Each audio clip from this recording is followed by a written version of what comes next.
Hey guys, how's it going? And welcome to the Rebel Pastor YouTube channel. Pastor Sky over here in South Korea. Hope you guys have enjoyed your week. If this is your first time watching this type of content, go ahead, hit that subscribe. Well, if you've been watching and haven't subscribed, go ahead, hit that notification bell. You'll know when all of my content comes out. And of course, like, comment. And I would say the most important thing is to share. Now, if you would like to support this channel, the number one thing you can do is empty your pocket. No, I'm just kidding. Is prayer. Prayer is the number one thing. It's only people that don't know the power of prayer are the ones that are not asking for prayer. For me, I know the power of prayer, so please, if you have some time, whether it's like a quick lunch break for about 30 seconds, please pray for this channel so that it can spread around the world and we can hit our goal of 10,000 subscribers. Also, if you'd like to support this channel in another way, we have buymeacoffee.com. You'll see it in the description below. And I am an avid coffee drinker, and you can support this channel with one cup of coffee at a time. Now, the thumbnail, kind of clickbaity, right? The Bible isn't important. And I'm going to tell you that it's kind of true and it's kind of not true. Well, the Bible in whole is important, and there are just things that are more important than other parts, okay? The Bible is important.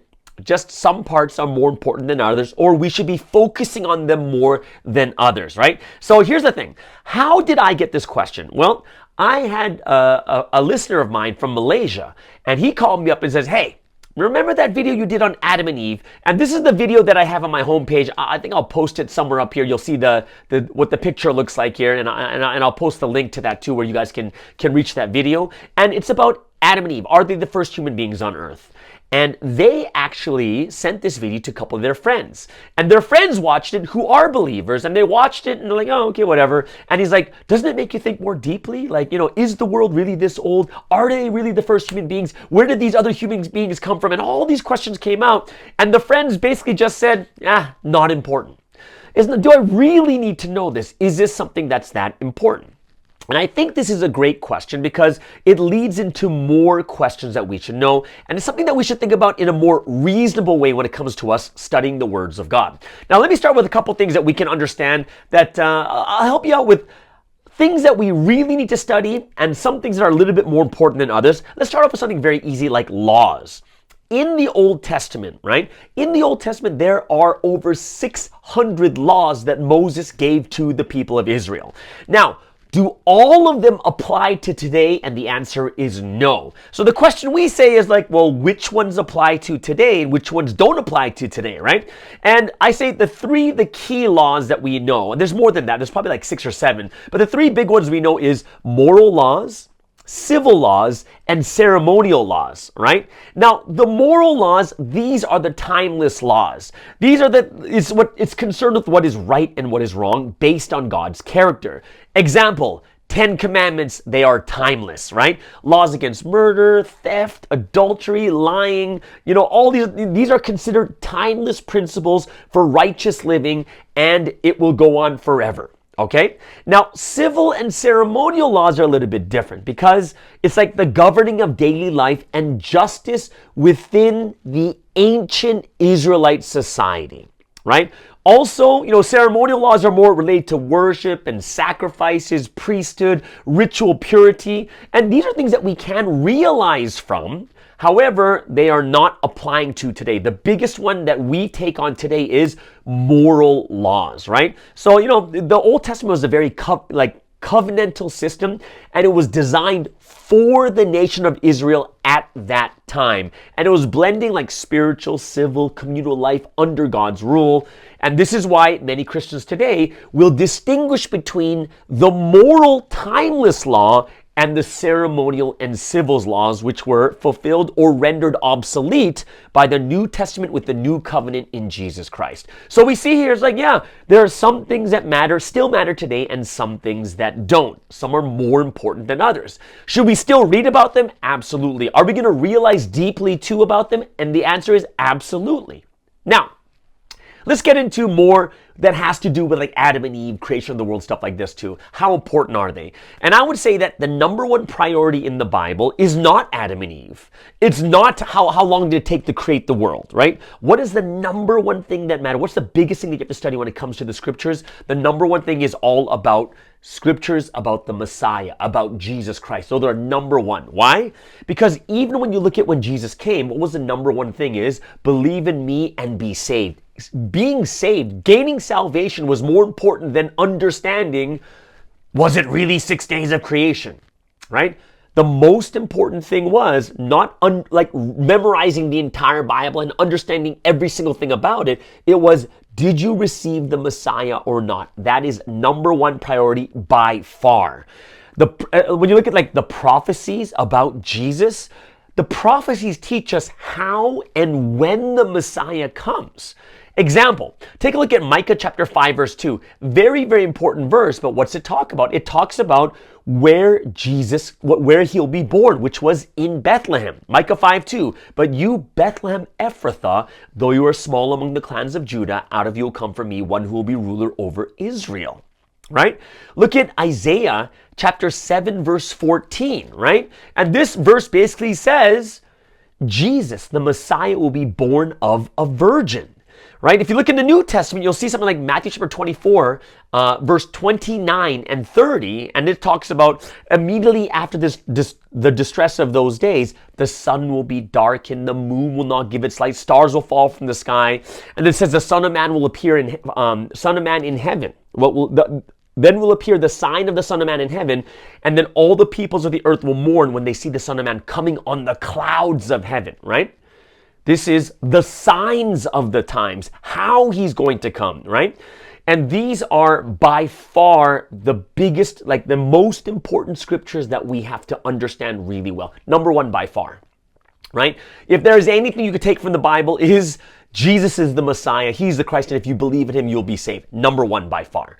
And this is the thing, these are the types of scriptures about the Messiah, right, about Jesus that we should study the most. And we have to study, we have to understand it, and that's something by far above everything else, right? Understanding these scriptures about the Messiah will help you to realize even more deeply who Jesus is. So let me give you an example. This is for myself too, right? I was born a Christian. Like I was born in the church, everything else. I went to service every single week. I didn't really hear everything well when you're like, in primary school and stuff like that too. But it was only when, I think I was like, a little bit later, like getting into right before, I was still in primary school, at the end of primary school, around 10 years old.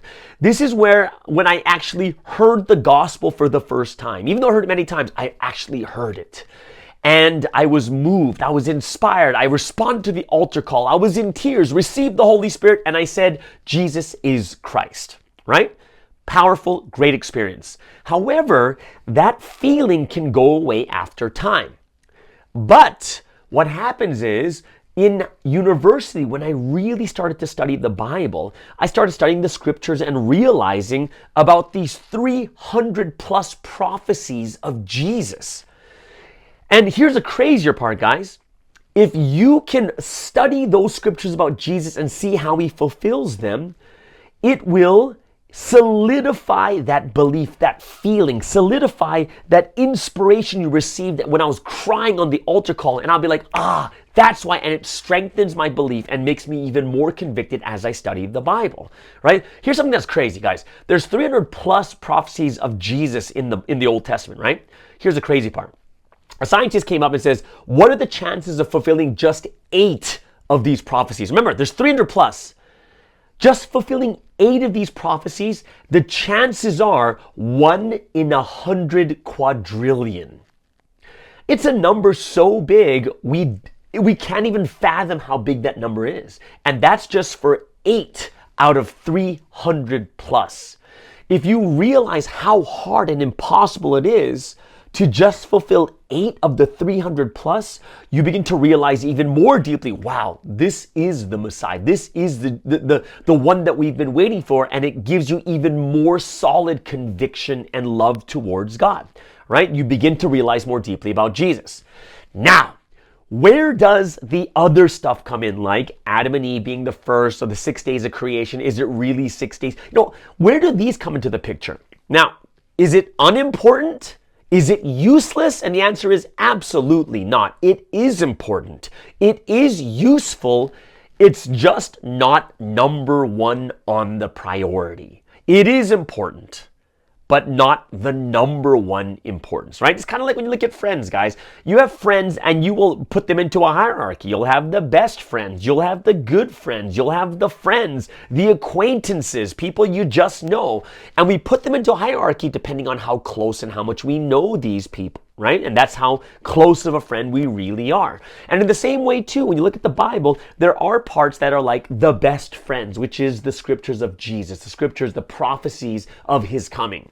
And then you're going to have these other things like Adam and Eve and the creation of the world, which are going to be kind of like just friends or good friends or something somewhere along that line.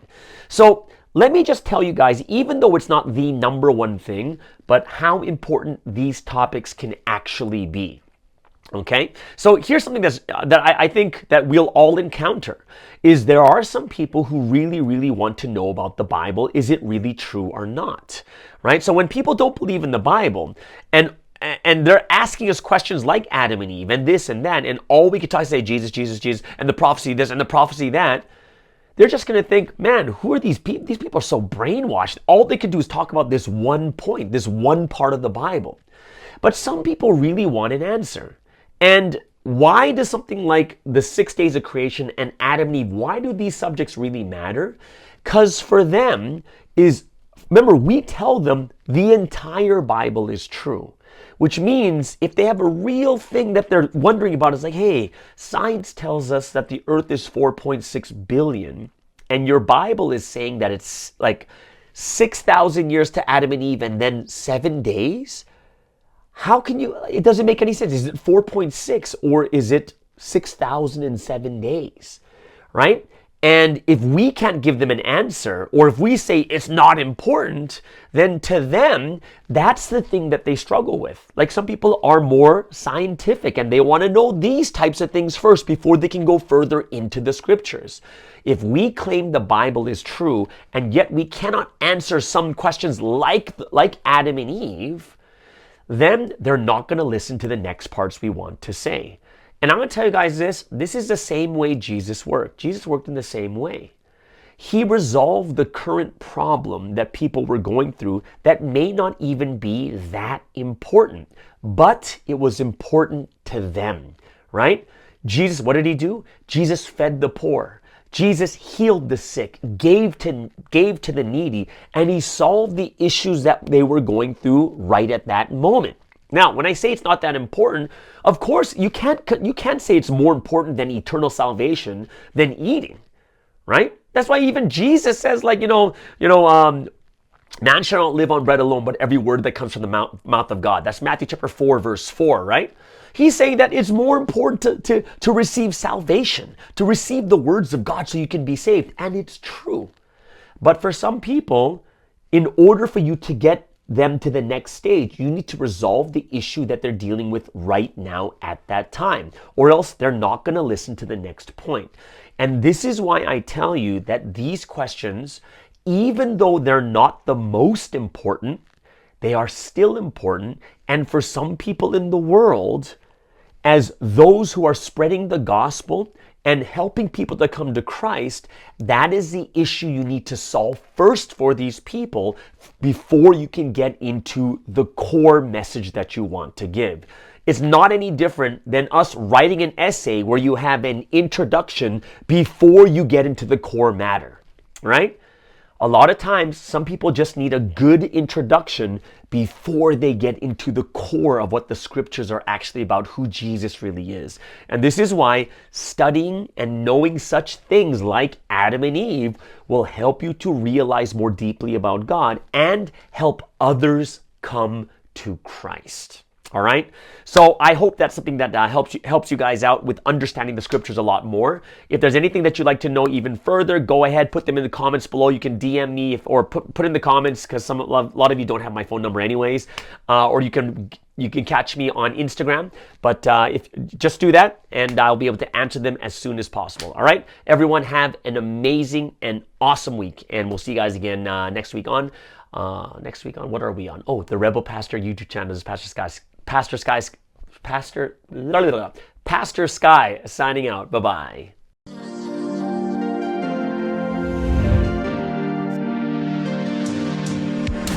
It's time to rebel, never settle. I raise the level. It's time to go, sky's the limit. It's me against the world. Rebel pastor, ooh.